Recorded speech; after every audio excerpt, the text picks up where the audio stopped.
ഏശയ്യ 27 അധ്യായം. അന്ന് കർത്താവ് തൻ്റെ വലുതും അതിശക്തവുമായ കഠിന ഖഡ്ഗം കൊണ്ട് ലെവിയാഥാനെ, പുളഞ്ഞു പായുന്ന ലെവിയാഥാനെ ശിക്ഷിക്കും. സമുദ്രവ്യാളത്തെ അവിടുന്ന് കൊന്നുകളയും. അന്ന് മനോഹരമായ മുന്തിരിത്തോട്ടത്തെക്കുറിച്ച് പാടുവിൻ. കർത്താവായ ഞാനാണ് അതിൻ്റെ സൂക്ഷിപ്പുകാരൻ. ഞാൻ അതിനെ നിരന്തരം നനയ്ക്കുന്നു. ആരും നശിപ്പിക്കാതിരിക്കാൻ ഞാൻ അതിന് രാപ്പകൽ കാവൽ നിൽക്കുന്നു. എനിക്ക് ക്രോധമില്ല. മുള്ളുകളും മുൾച്ചെടികളും മുളച്ചു വന്നാൽ ഞാൻ അവയോട് പൊരുതും. ഞാൻ അവയെ ഒന്നിച്ച് ദഹിപ്പിക്കും. അവയ്ക്ക് എൻ്റെ സംരക്ഷണം വേണമെങ്കിൽ എന്നോട് സമാധാനയുടമ്പടി ചെയ്യട്ടെ, എന്നോട് സമാധാനത്തിൽ കഴിയട്ടെ. ഭാവിയിൽ യാക്കോബ് വേരുപിടിക്കും, ഇസ്രായേൽ പുഷ്ടിക്കുകയും ശാഖകൾ വിരിക്കുകയും ചെയ്യും. ഭൂമി മുഴുവൻ അതിൻ്റെ ഫലങ്ങൾ കൊണ്ട് നിറയും. ഇസ്രായേലിൻ്റെ ശത്രുക്കളെ പ്രഹരിച്ചതുപോലെ അവിടുന്ന് ഇസ്രായേലിനെ പ്രഹരിച്ചിട്ടുണ്ടോ?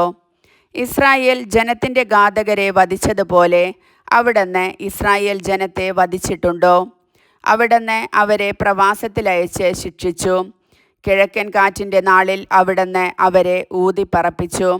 അങ്ങനെ യാക്കോബിൻ്റെ പാപം പരിഹരിക്കപ്പെടും. അവൻ്റെ പാപമോചനത്തിൻ്റെ പൂർണ്ണഫലം ഇതാണ്.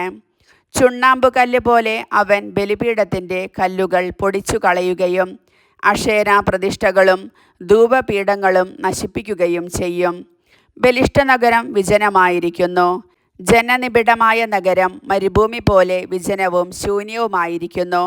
അവിടെ കാളക്കിടാവ് മേഞ്ഞു നടക്കുകയും വിശ്രമിക്കുകയും ഓരോ പൊടിപ്പും തകർക്കുകയും ചെയ്യുന്നു.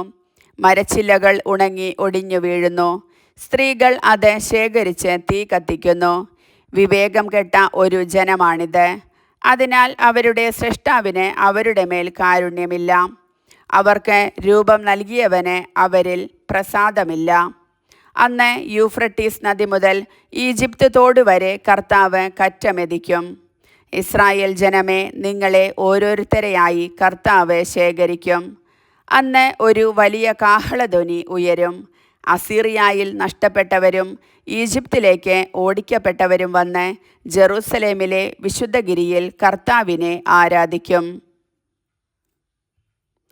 കർത്താവിൻ്റെ വചനം.